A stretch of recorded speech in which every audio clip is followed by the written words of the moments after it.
Բավականին երկար տևող process-ի, այսպես ասած, արդյունքներն ենք այսօր քաղում, process-ի անունը դա արբիտրաժային կենտրոնի ստեղծումն էր եւ շատ կարեւոր էր, որ այդ կենտրոնը ստեղծվի ոչ պետական հաստատության հիմքում, որովհետեւ միջազգային ստանդարտը եւ կառուցակարգերը մեզ հուշում եւ ստիպում են, որ կենտրոնը պետք է լինի անկախ, կենտրոնը պետք է լինի ոչ պետական եւ շատ կարեւոր է, որպեսզի կենտրոնի հիմնադիրները ունենան, այսպես ասած, աշխարհի բիզնես միջավայրում համապատասխան ընկալում եւ երկարատև աշխատանքի արդյունքում ունեցանք արդեն 1.5 ամիս առաջ ստեղծված արբիտրաժային կենտրոնի ծնունդը։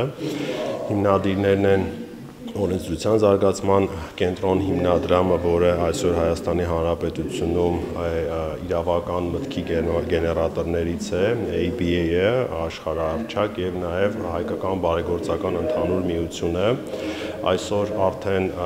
կենտրոնը իրականություն է եւ այն կոնֆերանսը, որին որ մենք մասնակցում ենք եւ դուք ականատես եք լինում, թե ինչ հսկայական պոտենցիալ ունի, հրավիրված են մոտ 40-ից ավելի երկրների ներկայացուցիչներ եւ շատ ուրախալի է, որ մենք աշխարհով մեկ ունենք հայազգի շատ ճանաչված արբիտրներ, որոնք նույնպես այսօր իրենց ներդրումն են ունենում այս process-ի կայացմանը։ Ինչ է արբիտրաժը եւ ինչի է շատ կարեւոր այս ռեֆորմը, սա հնարավորություն է ստեղծում խոշոր բիզնեսին եւ բացում են բիզնես ներդրումների քարտեզը, տեսնել, որ Հայաստանում բացի ներպետական դատարաններից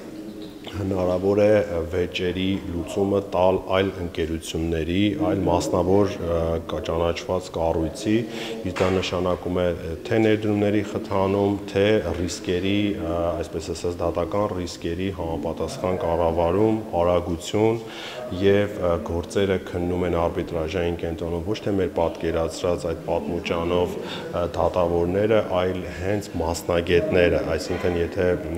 վերցնենք հիմնական վեճերը քննելու են 3 հոգանոց կազմած տրիբունալները, պատկերացրեք երկու կողմ է, մեկը ընտրում է իր արբիտրին, օրինակ թվայնացման վեճով ասում է, ես ուզում եմ այս մասնագետը քննի իմ գործը, մյուսը բերում է իր արբիտրին, երրորդին տալիս է կենտրոնը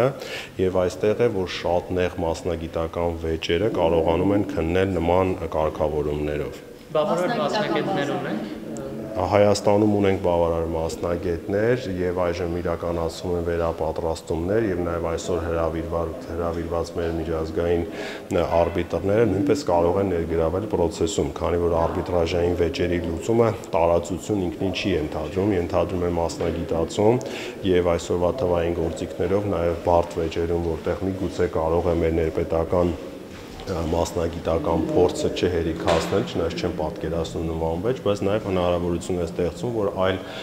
երկրներից թե ժամանեն տեղում քննեն, թե նաև թվային հարթակով, որ այս մի ամսից երևի մրցույթը կհայտարարվի եւ նաև կունենանք նոր թվային հարթակ։